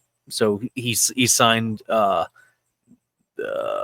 second 40 Watt Sun album for me because I have all the other ones signed by him already. This one wasn't available on his usual like Bandcamp mail order, so I had to buy it and hope I'd get to finish the discography autograph collection, which I did. He was nice. I filmed the show on my phone from up in the balcony and I posted it on YouTube. And about 24 hours later, I got a very nice email from Mr. Patrick Walker asking me to take it down, which I did immediately. He was nice about it. So when Warning reunited to play their whole Watching from a Distance album, I saw them in Baltimore. And it was part of a festival, and there were very specific rules. You were not allowed to take any photos of the band. You weren't allowed to take videos of the band. Like that was almost one of the earliest like device-free things that I could think of seeing. I mean, it was only in like 2017, 2018, something like that. But like at the time, I couldn't really remember anybody saying no photos, don't take pictures of me. So when this tour was announced and the tickets were on sale, I didn't see any kind of notice saying that you're not allowed to have your phones out, you can't videotape, you whatever. So I figured it was okay.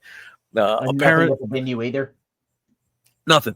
No signs. Usually they print out a piece of paper, tape it to the door when you walk in. Nothing like that. So I was like, okay, it wouldn't be terrible if I did this, and apparently it was. So I just took it off of YouTube. I still have it on my phone.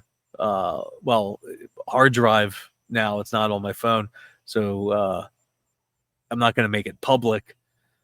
But you know, if terrible things happen someday to somebody, I can freely post this video on YouTube again. So I don't know this band, The Warning. Yeah. You've let me hear some 40 Watt Sun. Not really my thing.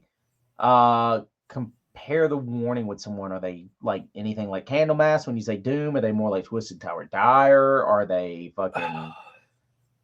They're slow. Okay. They're slow. I don't really like slow Doom.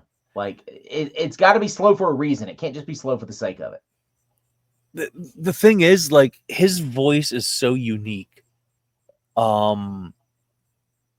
Like kind of like, I don't know, Midnight's voice was unique. Yeah. Like like people have different styles, different ways of singing and whatnot, but Patrick just has this way of singing over these slow, heavy riffs where the songs aren't necessarily short, but like you kind of get hypnotized by the way he's singing over everything, and it's check out the Watching from a Distance album.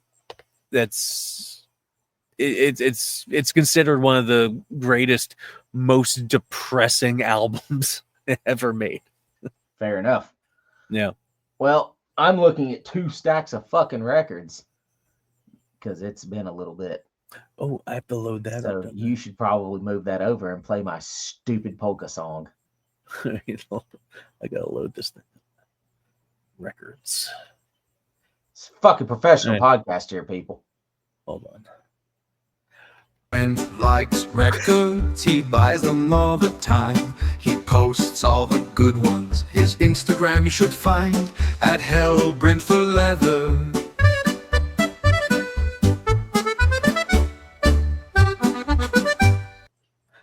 I'm not gonna lie, I fucking love that picture. I mean, yeah, the hair's gone now. It's just the shortened mohawk. I cut the Gordo ponytail off, or Goro, not Gordo. Goro pony. Well, Gordo is It's my, Spanish. It's Spanish for fat. is it? That's Adam Sagan's brother's nickname, Gordo Sagan. Ah, Carl. So that's why I said it. Yeah, fuck, man. I got a lot of fucking records since we did this last. The first stack are going to be the ones that are in my listen pile that I will put them back in the crate upstairs to listen to. And then the others are ones that I've just gotten since the last podcast. So it's funny that you said something that you said earlier. Okay. As you can fuck right off with your goddamn criticisms, son. I am complete now on Sabbath records. I am complete. I do not have live 7th Star. No, I do have 7th Star. I do not have Live at Last. Ooh, I need to grab that. I have that. I do not have Born Again. Ah. I do not have 13. And if you want to count The Devil You Know as a Black Sabbath album and not a Heaven and Hell album, I do not have that. Am I missing anything? Was there anything between... you'll have to remind me. Was there anything between Cross Purposes and 13 other than the Heaven and Hell album? It's Cross Purposes live. Live, yes. I have the Einio Domine box set or whatever the fuck it is. So I have all the Tony Martin stuff. I have Eternal Idol, which was not in the box set, but I do have. Yeah. And I have all of the Ozzy albums from the first time around. I have everything up through what was the last Ozzy album? Was it Never Say Die or was it Technical Ecstasy? I forget. It was Technical Ecstasy, wasn't it? No, Never Say Die was 79, I think. Never Say Die 78, Technical Ecstasy 76. Okay, yeah. So Never Say Die. Was it? Then Heaven and Hell, Mob Rules, Yep. Born Again, 7th Star, Eternal Idol, Yep. Headless Cross, Tear, Dehumanizer, Yep. Cross Purposes, Yep. Forbidden. Yep. Oh, yeah. 13. Forbidden came out after Cross Purposes. That's right. Not before. So, yes, I have every Sabbath album other than Live at Last, Born Again, 13, and The Devil You Know. So, I'll take it. So yeah, I do count The Devil You Know as Sabbath. And I think you should. I would like to get that album. There are bootlegs out there that I may have to settle on because a non-bootleg original pressing of that goes for anywhere between $200 to $350. Oh my god! Yeah, they didn't press a lot of them. It might have been sitting on the merchandise table when I bought the signed CD. Oh, I'm sure it was. But I do have in the other room on my shelf the what is it? The Lessons of Hell or the Something of Hell box set that is the 4 CD box set of all of the Dio Sabbath things. Oh, right. So it's Heaven and Hell, Mob Rules, Dehumanizer, and what's the live album? Live Evil. Live Evil. Yeah, it's all 4 of those in this nice little black box, Yeah. signed by all 4 of them. So Paid $125 for it at the merch stand. So Mike got his signed in person. There was a record signing at a place called Vintage Vinyl, which was like the greatest record store on the planet I've heard of it. in North Jersey. It's not around anymore, sadly. Like their selection, you would shit Well, yeah, your because pants. you had all that shit bleeding out of New York and the big metal scene in Jersey and so on and Yeah. so forth. So yeah. So there was a signing there, I believe it was. And so Mike has his box set signed by all 4 of them. They didn't allow pictures or anything, which sucks. But Yeah, the shit that I missed. I had to pick between meeting Heaven and Hell and meeting Judas Priest. I picked Priest. I don't regret that, because that's the only time I've met the majority of Priest. I've met Ian Hill 3 times rather. I've met Richie once. I've met Scott 3 times. I've met Rob once. I met KK once. I met Glenn once. So I know what you paid for the Priest one. I was completely unaware that there were even Heaven and Hell meet and greets available. It was on the same tour. That Metal Masters tour that was Testament, Motorhead, Judas Priest, and Heaven and Hell. Yeah, so I think they were both 400, and you picked which one you wanted. I picked Priest. I don't regret that, honestly. Yeah. I mean, at the time, that was a crazy number to be charging for a meet and greet. But it got you a premium ticket to the show, which a lot of these don't even have anymore. Most of them don't anymore. And I believe it got me a t-shirt, I think. Okay. And then the picture with the band, and then an item signed, and the item I got signed was my big Four Horsemen poster that came in the Nostradamus box set. I got a really good deal on both of these because there's some coverware, but the records themselves are almost fucking completely pristine. Apparently these records came in stuck to each other, so there was a little bit of water damage on the back of one and on the front.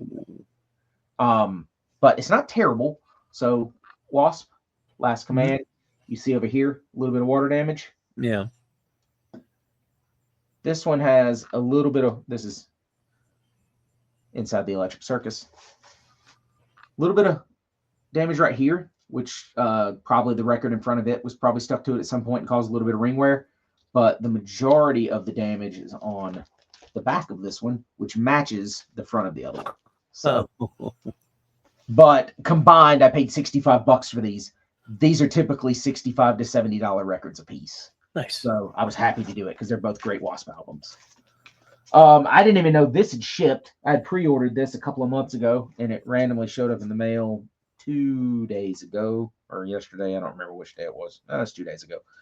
Chris Caffrey's new career retrospective. It's got some new stuff on it too, but signed to me. Paid $30 shipped for it. Nice. And it's pretty badass. It's fucking 2 LP and signed to me by Mr. Chris Caffrey. This one kind of pissed me off. Oops. This one kind of pissed me off. But it worked itself out very well in the end. So I saw this. I went to a record show this weekend, and wasn't a lot of people. I got a couple things from there. Wasn't crazy about it. The 3 things I just showed before Chris Caffrey I got from there. This I went to a record store afterwards and bought it, and I bought it because it was $50, and it had the hype sticker on it, and it was a gold stamp promo. And I was like, hey, that's a good fucking deal. I'm gonna buy that. I don't have it. I'm gonna buy it. I buy it. I get home. I realize I already have it. Same pressing in the shrink, but without the hype. Oh.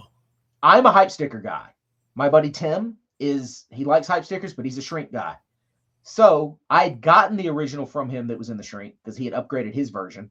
So he sold it to me because he's a record dealer. He sold it to me, so I traded it back to him. Nice. So I would say in my case, I slightly upgraded, even though the jacket on this one is a little beat up compared to the other one. It's a gold stamp promo, which is stamped on the back, and it's got a cool fucking hype sticker on it. So overkill, Nice. under the influence. So I traded that overkill back to Tim, and he was like, "Hey, you helped me out at the shows too. I'm gonna give you, $50, but instead of me giving you cash, why don't you grab a record, and you'll just owe me whatever else from it minus $50 if it's more than $50. If it's not 50, if it's less than 50 or it's 50, just take it. We'll figure it out." So I'm looking through the crate, and I'm like, "All right, buddy, what do you want for this?" And he goes, "Well, you see how much I have on it. I know how much I have into it. That's my old copy. I upgraded, got a better copy that was still in the shrink and stuff." He goes, "For you, just take it. We're going to call it even." And I was like, "What?" He goes, "Yeah, the credit as well as the overkill record," because he had 100 on the overkill record from when he sold it around the first time, which he probably gave it to me for 80. This, boys and girls, is a first pressing of Metal Massacre, the very compilation that is the reason that Metallica fucking exists. And this is a first pressing of it. So there were 3 different pressings of this outside of bootlegs and later reissues. But the first 3 pressings of this were all over the scope of a year and a half, maybe 2 years. But this is a June 82. No. June 81? June 82, because Kill 'Em All came out in 83. Sorry. It's June 82, and Metallica submitted Hit the Lights. They submitted Hit the Lights because Lars was friends with Brian Slagle and said, "Hey, you're putting together this compilation. If I were to put a band together, could we be on it?" So Brian said, "Yes, of course." So there are 2 distinctly cool things about this record. A, it's a first pressing. So it's got the original version of Hit the Lights, which is James playing guitar and bass, Lars playing drums, Lloyd Grant playing the solo, and then James singing. This also has Metallica misspelled. Metttt. Mett. Yep. Yep. Second and third pressings did not have that. Second and third pressings also have different versions of the song. So the second and third pressings are the same in that regard. Different cover between the different cover between the first and second pressing. And then different track listing. I don't remember what was taken off of it. Steeler was either taken off of it or added to it. I can't recall. But the second pressing and third pressing have Hit the Lights yet again without Lloyd, with Ron McGovney, and with Dave Mustaine doing the second solo. And then both of those versions are distinctly different than the version that was on the album. So very, very, very cool piece of Metallica history here that I never thought I would ever own, because these go for several $100s.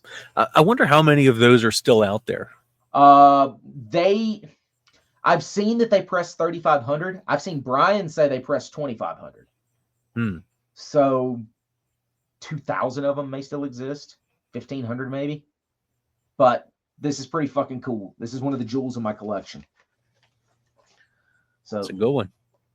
And then the last one for my pile of stuff that I need to listen to is Symphony X Paradise Lost, a really cool repress that just came out this year. And it's a really cool color vinyl. I'm not going to take it all the way out, but let's see if I can kind of show it. No, the light's not great. It's like a smoky gray. You hold it up to the light and it looks like smoke. It looks really cool.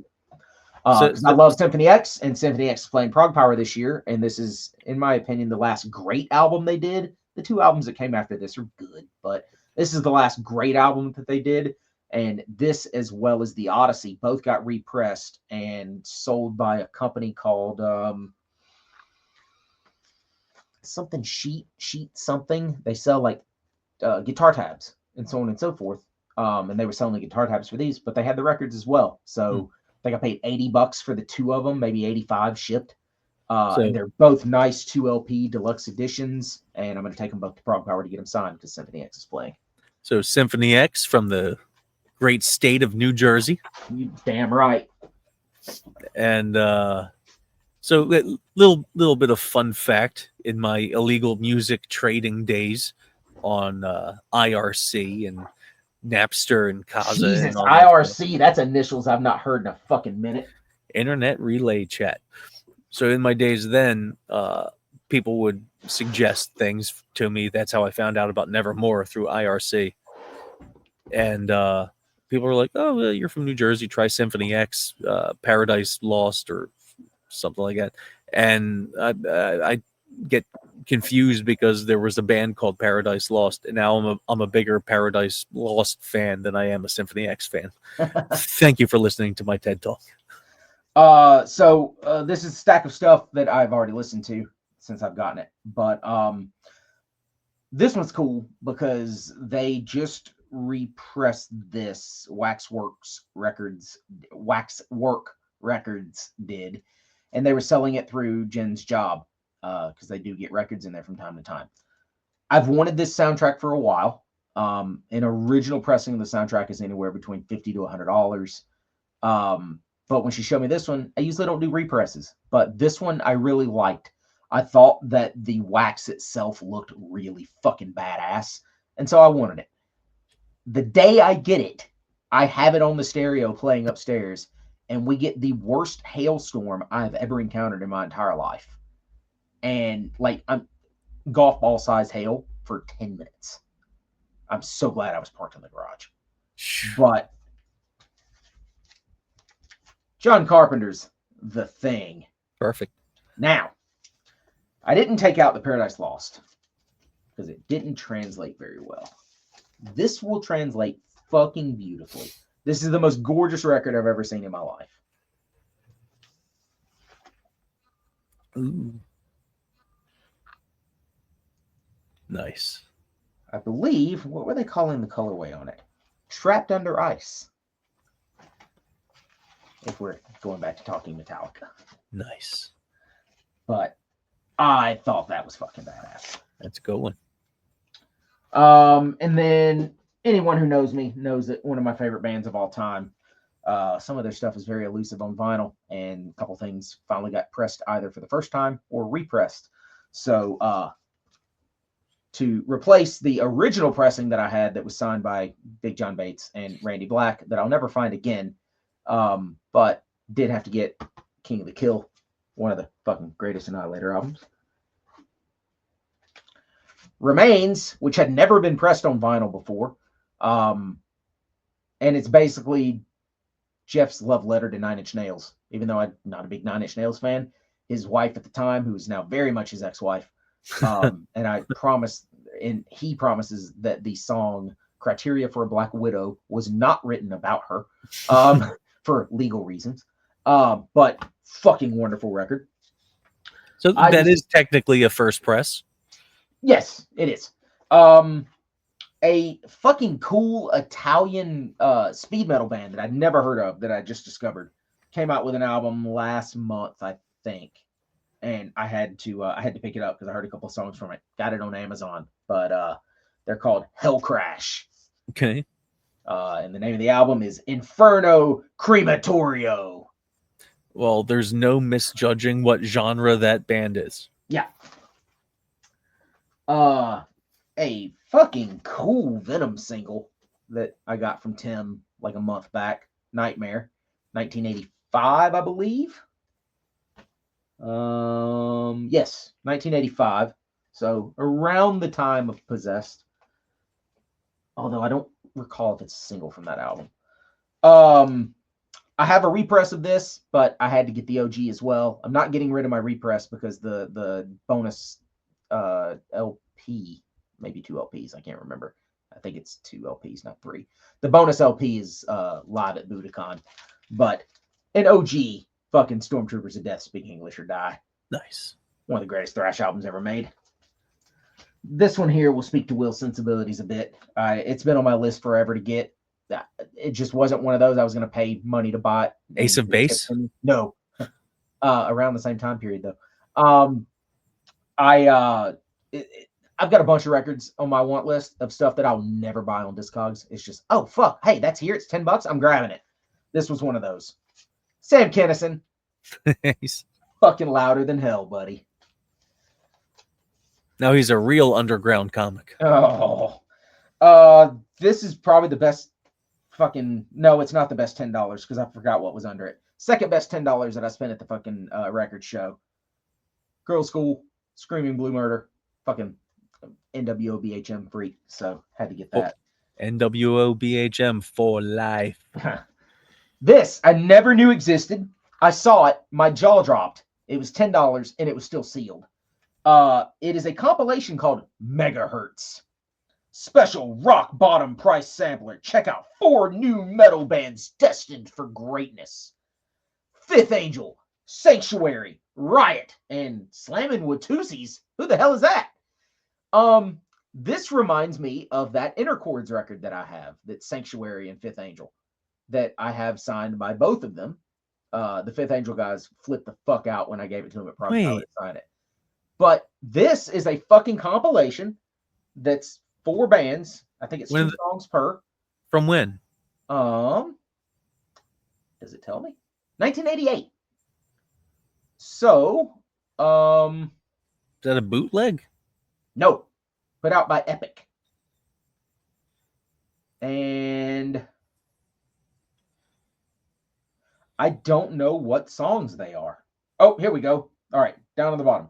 Fast Side, Fifth Angel, In the Fallout, Call Out the Warning, Sanctuary, Die for My Sins, and Battle Angels. Faster Side. Let me see the cover again. Riot, Thundersteel, and Flight of the Warrior, and Slammin' Watusi's, Won't Sell Out, King of Cha Cha, and Skit Skit Skit. I've never fucking heard of the Slammin' Watusi's. I have no idea who the hell that is. But I saw this with a hype sticker, still in shrink, and it's fucking Sanctuary and Fifth Angel and Riot. Yeah, I'm fucking in. I don't know that I'll ever open it. I may open it, but I don't know. I might actually have this. I never knew it fucking existed. I saw it. I'm like, what the fuck is this? I like compilations. Oh my God. So yeah, I had to buy it. It was $10. That cover is so familiar. Next. Good old fucking first pressing of Corner, No More Color. Nice. Fucking sounds great. I listened to it 2 nights ago. It was fucking, while I was cleaning records. It sounded fucking awesome. This was a fucking great deal too, because the fucking album looks beat to shit. It's not. There wasn't a snap, crackle, or pop on any of the songs. Now, in between the songs, didn't sound great. But the songs themselves, fucking awesome. This is a $100 record all day long. I paid $50 for it. Oh, yeah. A little south of heaven. So, I only own 2 Slayer records. I'm very slowly getting Slayer records. I have this, and I have Rain in Blood. Both the same thing. Rain in Blood looks like shit. Sounds fucking great. Paid like $35 for it. You don't have Seasons? Mm-mm. Huh. And then lastly, as mentioned, the Odyssey. Yep. So classic. But yeah, dude, fucking made out like a bandit this past weekend. And most of that stuff came out of Tim's fucking trunk. Not even fucking at the show. So yeah, him and I trade stuff back and forth, and he gives me good deals on stuff, and I give him duplicates that I've got or stuff that I've upgraded and such. So I'm done buying records, though, until the Netherlands. I'm going to come back with a nice haul of records from the Netherlands, though. The only records I plan on buying before the Netherlands, if I can get my hands on them, will be the new November's Doom, which hopefully they have at Prog Power. That's the plan. The new Green Carnation, which hopefully they have at Prog Power. That's the plan. I would like to try to find the Blitzkrieg Absolutely Live release on vinyl. If Green Carnation does have a copy of their new album, could you grab one and get it signed? Sure. Thank you. What about November's Doom? Nah, it's fine. Probably should have asked you that off air. Nah, it's fine. But Yeah, I'm gonna get both of those. I need to try to find Blitzkrieg Absolutely Live if I can find it before Blades of Steel at the end of August, because it's the only Blitzkrieg release I don't have other than there's a fucking an EP that's super cheap. I just got to find one stateside. It's like $10 if I can find it. It's called Judge Not that I don't have, and then I'll be complete on Blitzkrieg. Other than the first couple demo tapes, and then the Roxcalibur compilation, which was the first thing that Satan ever appeared on, put out by Guardian Records and Tapes. I need to get that too. And if I get both of those, then I will be as ready for the boys at the end of August. Perfect. And then the second Crypt Sermon record should be here tomorrow. I ordered it like 2 fucking weeks ago, and the guy finally on eBay shipped it. I got it for half of what it goes for. I forgot all about that. Hold on. What? They're supposed to be playing a Philly show. Like a record release for it. Yeah, that's coming up. I hope they bring some copy. Oh, one more I forgot because I set it to the side because it's a little 7-inch. I got it at the same time as the other Annihilator stuff. Annihilator Downright Dominate 7-inch vinyl. Oh, nice. Probably never open it. It doesn't have anything on it that I can't hear through my other records. So, but got a cool little hype sticker and such. Yeah, you should go see them if. September 28th. All right, I'm good. Oh, okay. I think that might be the 26th or the 28th. One of the two is the night that I'm seeing Bruce. Nice. And then I got to send my friend who goes to Hell's Heroes. I've got to send her my Arion Universal Migrator Part 2 record sometime before I go to Prog Power in Europe, because the same weekend of Prog Power is the same weekend that fucking Cincinnati Con or whatever the fuck it is, Cleveland or whatever, where Bruce is going to be. She's flying out to that, and I'm just going to throw her the $100 to have Bruce sign it or whatever, and then I'm probably going to frame it because at that point it's going to be fucking signed by like 8 people. You can do it through a professional service. Yeah, and it's like $150. Oh, okay, never mind then. Yeah, whereas with her, I'll just say, all right, hey, send me a message as soon as you know how much it's going to be, and I'll fucking send you money. But yeah, that there's a service that's like, it's like $100, and then it's either like an extra 75 or an extra 50 for a record. And it's just like, fuck you people. I don't want you making money off of that. I would rather my friend, if I'm going to pay a premium, I'd rather my friend get paid the premium than some faceless fucking company. True. So, all right. Well, that's all I fucking got. It's fucking 10:21 on your fucking coast of bullshit, and you need to drag your shit inside and go to bed. Well, I don't know when we'll be back. We've been kind of on a self-induced hiatus because of the summer and Will being busy and me pretending to be busy, and it's been fucking hot.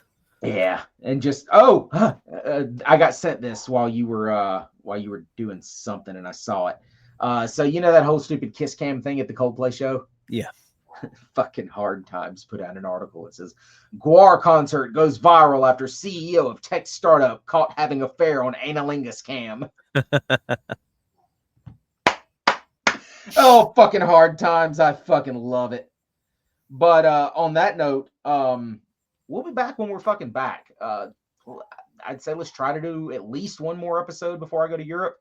Yeah. Which is, I count Prog Power as Europe because it's all part of the same trip. But I go in, I think, 6 weeks.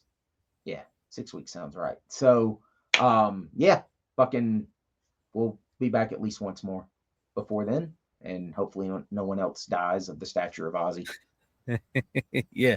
Oh, and on September 13th, everybody should buy tickets for Atlantic All-Star Wrestling at the Woodbury American Legion Hall. Go on the Atlantic All-Star Wrestling Facebook page. They have a thing where you can call a phone number to reserve tickets the old-fashioned way. And eat my ass. So what happened with that? Did Dino take it back over? Is he back involved in it in some form? He, he's doing the books. He's Okay. yeah. Because I thought they were kind of shutting it down after the fact, and then that lasted for all of 2 days or something, it seemed. And he was probably like, "I'm not going to watch my creation die. Can I help?" That's fair. Fair enough. Yeah, I'm not completely aware of all the details, so Sure. I'm just gonna But enjoy needless to say, announcing people while I can. needless to say, it's not gone, and Yeah. this appears to be more than a one-off. Yeah. Sweet.